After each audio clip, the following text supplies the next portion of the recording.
Have you ever wondered why you find yourself screaming at your child for something as small as a spilled glass of milk? You know you're overreacting. But in that moment, it feels like your brain just flips a switch and loses control. We've all been there. You're tired, the house is messy, and suddenly a tiny tantrum feels like a personal attack. You want to be the calm, patient parent you imagine you'd be, yet you keep falling into the same cycle of yelling and regret. This happens because parenting isn't actually a test of your patience.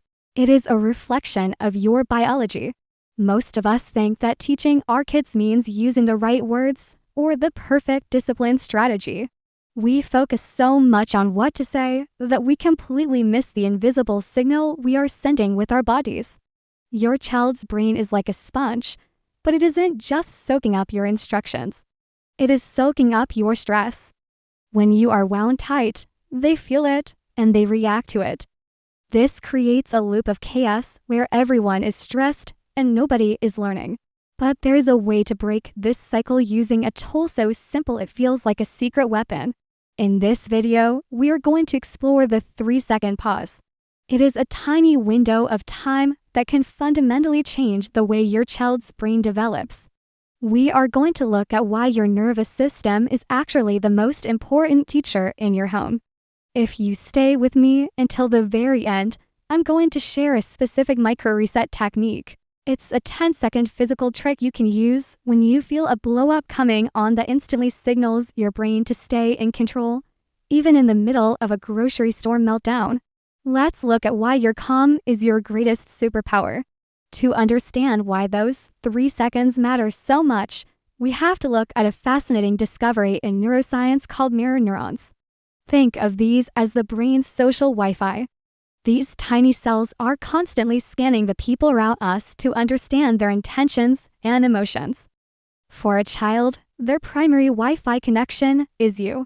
When you walk into a room, your child's nervous system is unconsciously asking one question: am I safe with you right now?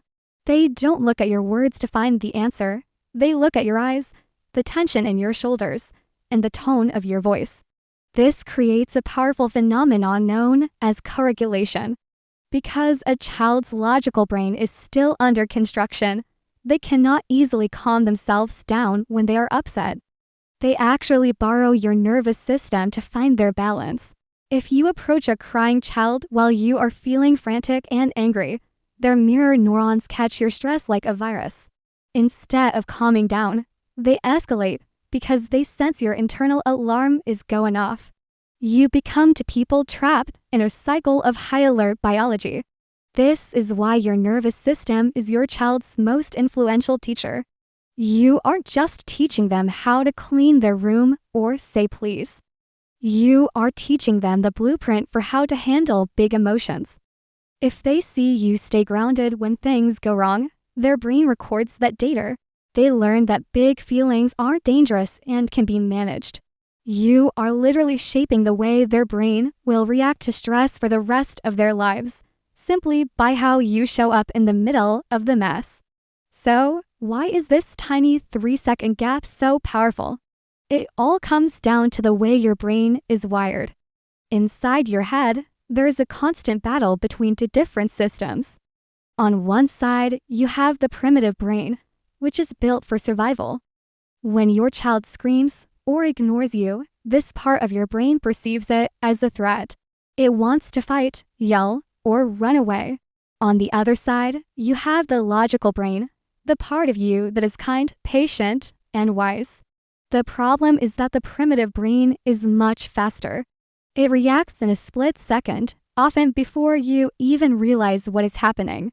The 3-second pause is the bridge that allows your logical brain to catch up.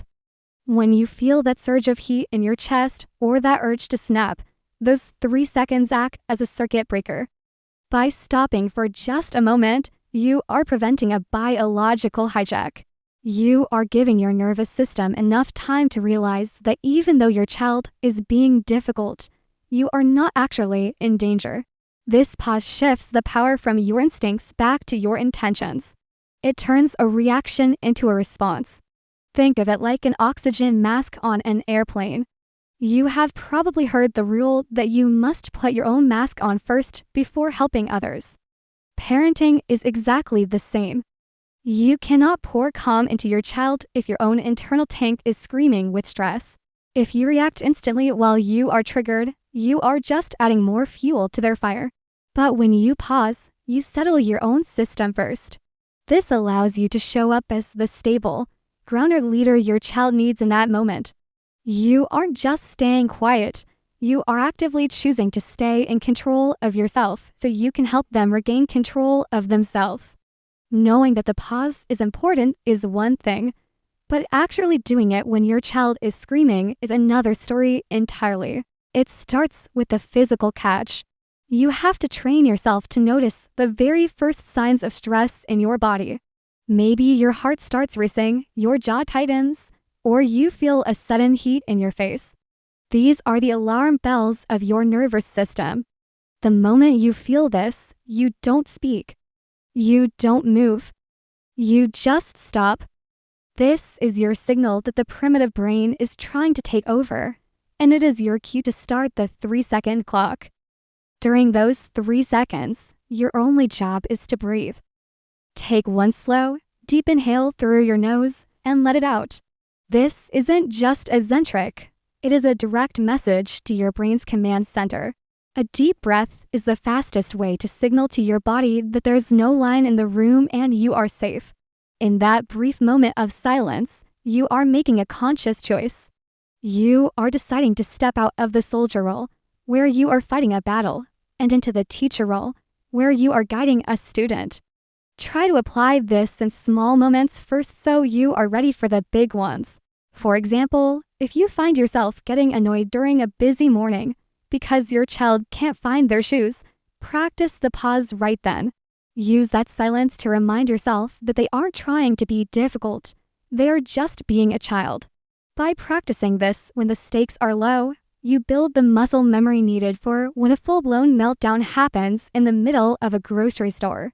You'll find that when you change your response, the entire energy of the room changes with you. When you consistently choose the pause, you are doing more than just surviving a difficult afternoon. You are creating a ripple effect that will last for decades. A child who grows up with a parent who can regulate their own emotions learns that the world is a safe place, even when things get messy. They grow up with higher emotional intelligence, better focus, and more resilience. They don't just learn how to behave, they learn how to be human. By managing your own nervous system, you are giving them a gift that they will eventually pass down to their own children. It is the end of generational cycles of yelling and the start of a home built on safety. Remember, you don't have to be a perfect parent to be a great one. You are going to mess up, and that's okay. The goal isn't to never get angry. The goal is to be present enough to catch yourself for just 3 seconds. Those small moments of self-control add up to a lifetime of trust. You are your child's most important teacher, and the most valuable lesson you will ever teach them isn't found in a book, it's found in the way you breathe when things go wrong. As I promised at the beginning, I want to leave you with a specific micro reset for those moments when 3 seconds just doesn't feel like enough. It's called the cold water snap. If you feel yourself reaching a breaking point, quickly splash cold water on your face or hold an ice cube in your hand for 10 seconds. This sudden change in temperature triggers the mammalian dive reflex, which force restarts your nervous system and physically lowers your heart rate almost instantly. It's a biological reset button for your brain. If you found this helpful, try the 3-second pause just once today and tell us how it changed the energy in your home in the comments below. Don't forget to subscribe for more insights on the science of connection.